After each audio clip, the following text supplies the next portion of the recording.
तो ये हमारी कैरेक्टर एनालिसिस सीरीज़ का पहला वीडियो होने वाला है और मुझे वॉइस ओवर वीडियोस का एक्सपीरियंस बिल्कुल नहीं है, तो अगर कोई गलती हो जाए तो उसके लिए पहले से सॉरी। तो आज बात करेंगे नारुतो उज़ुमाकी के कैरेक्टर से हमें क्या क्या सीखने को मिलता है और इस कैरेक्टर की फ़िलॉसफ़ी क्या है। तो स्टार्ट करते हैं वीडियो को। काफ़ी सालों पहले जब नारुतो काफ़ी छोटा था तो एक नाइन टेल्ड फॉक्स नाम के एक डीमन ने विलेज पर अटैक किया था और विलेज के फोर्थ होकागे ने सब विलेजर्स को बचाने के लिए अपने आप को सेक्रीफाइस किया और उस फॉक्स को नारुतो की बॉडी के अंदर सील कर दिया था। और इसी वजह से नारुतो को चाइल्डहुड काफ़ी ज़्यादा ट्रैजिक रहा था क्योंकि सब लोग उसे एक मॉन्स्टर की तरह ट्रीट करते थे जो कभी भी उन पर अटैक कर सकता है। लोगों को लगता था कि नारुतो कभी भी विलेज को डिस्ट्रॉय कर सकता है और उससे जितना दूर रहे उतना ही अच्छा है। नारुतो का कोई फ्रेंड भी नहीं था क्योंकि सब लोगों ने अपने बच्चों को मना किया था नारुतो के साथ खेलने से और इसलिए वो हमेशा अकेला रहता था। उसकी लाइफ में कोई नहीं था जो उसकी केयर कर सके और वो उसके साथ रहे। यहाँ तक कि शुरू में उसके टीचर्स भी उसे पढ़ाने को तैयार नहीं थे निंजा एकेडमी में। नारुतो हमेशा जानबूझकर विलेजर्स को परेशान करता था और उनके साथ प्रैंक करता था ताकि इसी बहाने उसे डांट पड़े और लोग उससे बात करें और उसे लोगों की अटेंशन मिले। लेकिन फिर भी उससे कोई बात नहीं करता था और सब लोग उसे इग्नोर करते थे। नारुतो को एक दिन पता चलता है कि उसके टीचर इरुका सेंसे उसके बारे में वैसा नहीं सोचते जैसा बाकी लोग सोचते हैं। और इरुका सेंसे वो पहले इंसान थे जिन्होंने नारुतो को एक्नॉलेज किया। और फिर नारुतो ये डिसाइड करता है कि उसे बड़ा होकर होकागे बनना है ताकि विलेज के बाकी लोग भी उसे एक्नॉलेज करें और उसे एडमायर करें और बाकी लोगों को पता चले कि वो कितना इम्पोर्टेंट है।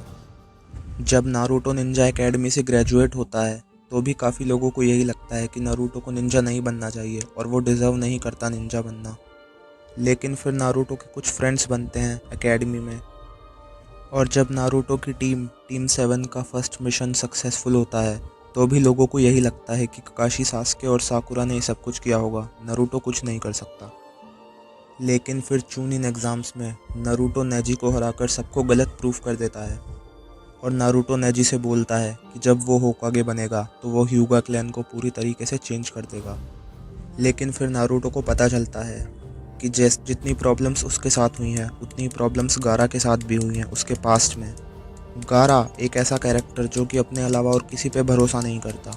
नारुतो गारा के साथ फाइट करने के बाद उससे बोलता है कि हम दोनों बिल्कुल एक जैसे हैं, मेरे साथ भी वही प्रॉब्लम्स हुई है जो तेरे साथ हुई है और इसीलिए मैं जितना रिलेट कर सकता हूँ तुझसे उतना कोई नहीं कर सकता। और उसके बाद नेजी और गारा दोनों नारुतो की रेस्पेक्ट करने लगते हैं। लेकिन उसके बाद जब सास्के विलेज छोड़कर जाने वाला होता है तो नारुतो उससे रोकने की काफ़ी कोशिश करता है।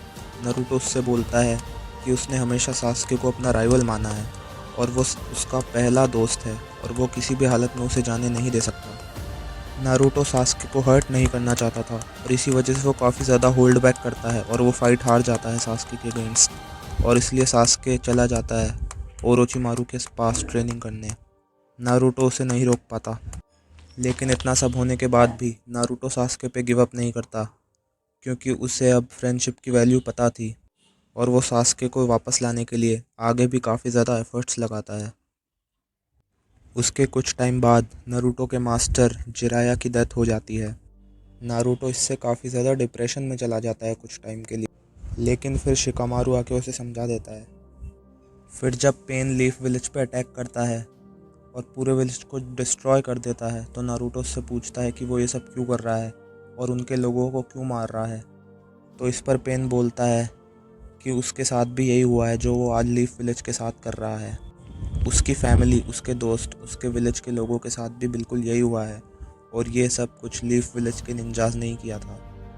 इसीलिए तुम लोग अकेले नहीं हो जिन्हें जस्टिस की बात करने का हक है।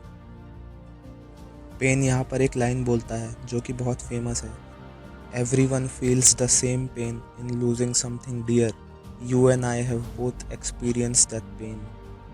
You are fighting for your justice and I am fighting for mine. ये बात इतनी हिट करती है नारुतो को कि नारुतो के पास भी इसका कोई आंसर नहीं होता।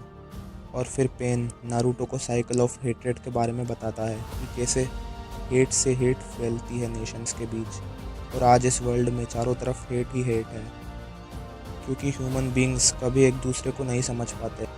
पेन की ये वाली स्पीच बहुत एपिक थी और इसके बाद नारुतो पेन से प्रॉमिस करता है कि वो एक दिन इस वर्ल्ड में पीस क्रिएट करेगा और नेशंस के बीच की हेट को ख़त्म करेगा, जैसा कि उसके मास्टर चाहते थे। नारुतो जब पेन को हराने के बाद वापस आता है लीफ विलेज में, तो वो देखता है कि सारे लोग उसका इंतज़ार कर रहे थे और अब विलेज के सब लोग उसकी रेस्पेक्ट करते हैं और उसे एडमायर करते हैं। नारुतो ये देखकर काफ़ी ज़्यादा खुश होता है और विलेज के लोग बोलते हैं कि उन्हें नारुतो पर पूरा भरोसा था कि वो पेन को हरा देगा। और इस मोमेंट पर नारुतो ने सब लोगों के अंदर की हेट ख़त्म कर दी थी। अपने विलेज के जितने भी लोग थे, नारुतो ने अपने अंदर की अच्छाई से उन सब के अंदर की हेट को ख़त्म कर दिया था। और उसके बाद नारुतो ने कभी पीछे मुड़कर नहीं देखा और वो आगे बढ़ता रहा। नारुतो ने ग्रेट निंजा वॉर के बाद सारे नेशंस में पीस क्रिएट किया और सास्के को भी वापस लाने में कामयाब रहा। और उसने सिर्फ अपने हार्ड वर्क के दम पर वो सब कुछ कर दिखाया जो वो करना चाहता था। और at the end of the series Naruto होकागे भी बन जाता है। तो नारुतो की स्टोरी से हमें ये सीखने को मिलता है कि प्रॉब्लम्स तो हर किसी की लाइफ में आते हैं। ये मैटर नहीं करता कि आपके प्रॉब्लम्स कितने बड़े हैं या कितने छोटे हैं। जो चीज़ मैटर करती है वो ये है कि आप उन्हें कैसे हैंडल करते हो। आप अपनी प्रॉब्लम्स के सामने हार मान जाते हो या फिर उन्हें फेस करते हो।